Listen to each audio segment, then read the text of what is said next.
فلسطین کے غزہ پٹی پر گراؤنڈ آپریشن شروع کرنے کے بعد یعنی زمینی لڑائی کے بعد اسرائیل کا ہی الٹا نقصان بڑھتا جا رہا ہے۔ اسرائیلی فوجیوں کی ہلاکت بڑھتی جا رہی ہے اور اب تک 332 سے زیادہ اسرائیلی فوجیوں کی ہلاکت ہو چکی ہے، جس کا اعلان اور اعتراف خود IDF کے اسپوک پرسن نے کیا ہے۔ اس کے علاوہ اس وقت ایک اور بہت بڑی خبر سامنے آ رہی ہے۔ اسرائیل کے چیف آف جنرل اسٹاف ہیں ہرزی حلوی، ان کا ایک بڑا بیان سامنے آیا ہے اور انہوں نے کہا ہے ہم نے غزہ کی لڑائی میں اپنے چند بہترین فوجیوں کو کھو دیا ہے اور جس مطلوبہ مقصد کو حاصل کرنے کے لیے ہم نے زمینی لڑائی شروع کی تھی اس میں ابھی تک کامیابی نہیں مل سکی ہے۔ ان کا یہ بھی کہنا ہے کہ ہم حماس کے ٹھکانوں پر حملہ کرنے کی، اس کو تباہ و برباد کرنے کی لگاتار کوشش کر رہے ہیں، لیکن ایگزیکٹ کامیابی نہیں مل پا رہی ہے اور الٹا ہی ہمارا نقصان ہونے جا رہا ہے۔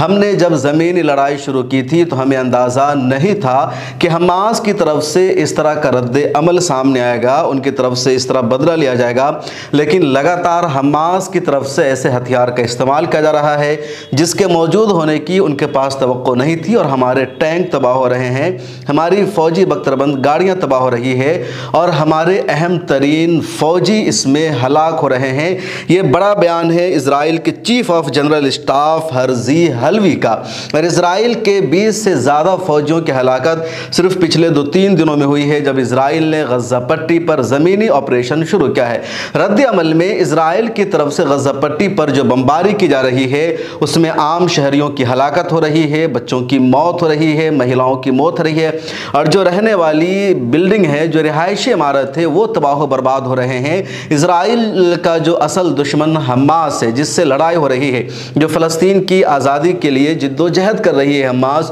اس کے ہدف کو نشانہ بنانے میں، اس کو نقصان پہنچانے میں ابھی تک اسرائیل مکمل طور پر ناکام ہے۔ حالانکہ یہ بھی سچائی ہے کہ حماس کے کئی اہم رہنماؤں کی شہادت بھی پچھلے کئی دنوں میں ہوئی ہے، لیکن اسرائیل کو جس طرح کی کامیابی ملنے کی توقع تھی گراؤنڈ آپریشن کے بعد اس طرح کی نہیں مل رہی ہے۔ اس بیچ حماس کی طرف سے ابھی تک راکٹ داغنے کا سلسلہ بھی جاری ہے، اور ابھی کی تازہ خبر یہ ہے کہ حماس نے جو راکٹ داغا ہے تل ابیب پر، تو اس نے بڑے پیمانے پر تل ابیب میں آگ لگا دیا ہے، کئی عمارتیں اس کی زد میں آ گئی ہے، اور اسرائیل کا آئرن ڈوم جو ڈیفنس سسٹم ہے وہ راکٹ کو ناکام نہیں بنا سکا، اور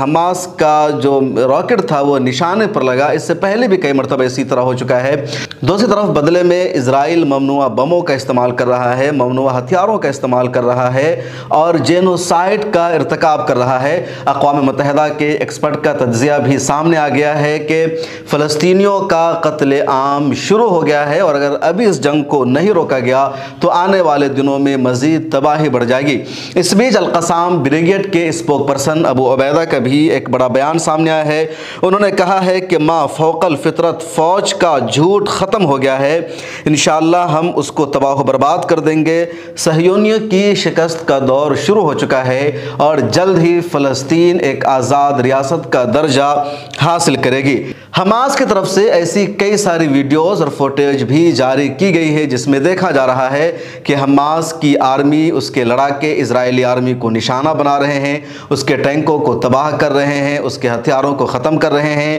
ایک ایسی بھی ویڈیو حماس کی طرف سے اس کے ٹیلی گرام چینل پر جاری کی گئی ہے جس میں دیکھا جا رہا ہے کہ ایک ٹینک پر بڑی تعداد میں اسرائیلی فوجی موجود ہے اور سرنگ سے اس ٹینک پر حملہ کیا جاتا ہے اور پورا کا پورا ٹینک تباہ و برباد ہو جاتا ہے۔ تو ایک طرف اسرائیل کا حملہ غزہ پٹی پر جاری ہے، 9,000 سے زیادہ شہادتوں کی تعداد ہو گئی ہے، 30,000 سے زیادہ زخمی ہے، 20,000 سے زائد زخمی ایسے ہیں جن کو علاج کی سہولت نہیں مل رہی ہے، وہ بے حد پریشان ہیں، اور اسرائیل بے گناہوں کو، عام لوگوں کو ٹارگٹ کر رہا ہے۔ دوسری طرف حماس کی طرف سے اسرائیل کی آرمی کو ٹارگٹ کیا جا رہا ہے، اور جو سب سے بڑا مسئلہ تھا، اسرائیل نے سوچا تھا کہ ہم گراؤنڈ آپریشن کرنے کے بعد حماس کی قید میں موجود اپنے یرغمالیوں کو آزاد کرا لیں گے اور حماس سے کسی طرح کی ڈیل نہیں کرنی پڑے گی۔ اس ایجنڈے میں ناکامی ہو رہی ہے۔ دوسرا مقصد تھا گراؤنڈ آپریشن کا حماس کے سرنگوں کو ختم کرنا، اس کے ٹنل پر حملہ کرنا، لیکن اس میں بھی کامیابی نہیں مل پا رہی ہے، اور یہی وجہ ہے کہ لگاتار اسرائیل کو ناکامی ملنے کے بعد اب امریکہ نے بھی کہیں نہ کہیں وقفہ لینے کی بات کر دی ہے۔ امریکی صدر جو بائیڈن نے کہا ہے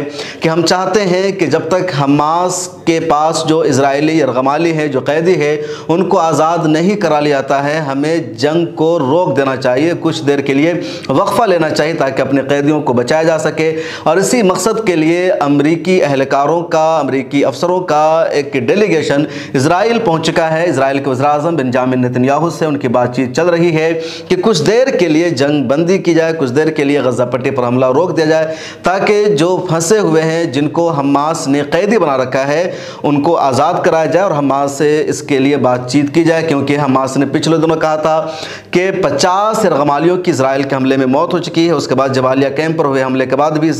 حماس نے کہا کہ مزید 7 یرغمالیوں کی ہلاکت ہو گئی ہے، اور اس میں 3 ایسے ہیں جن کے پاس فورن پاسپورٹ تھا، یعنی وہ فورنر تھے، صرف اسرائیلی نہیں تھے۔ تو اس بات نے پوری دنیا کی پریشانی بڑھا دی ہے، اور اس لیے اب جو بائیڈن کو بھی کہنا پڑ رہا ہے کہ کچھ دیر کے لیے وقفہ لینا، جنگ بندی ضروری ہے۔ یہ وہی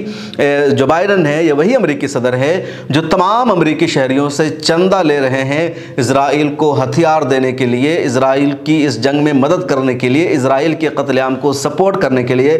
لیکن حماس کی ہمت اور بہادری کے سامنے اب امریکی صدر کی بھی ہمت کام نہیں کر رہی ہے، اور کہیں نہ کہیں ان کو بھی ڈر اور خوف ہے مزید اپنے لوگوں کو مارے جانے کا، اس لیے وقفہ کی بات کر رہے ہیں۔ اس ویڈیو میں اتنا ہی۔ آپ سے درخواست ہے کہ ملت ٹائمز کی ممبرشپ لیجیے اور جوائن کے بٹن پر کلک کیجیے۔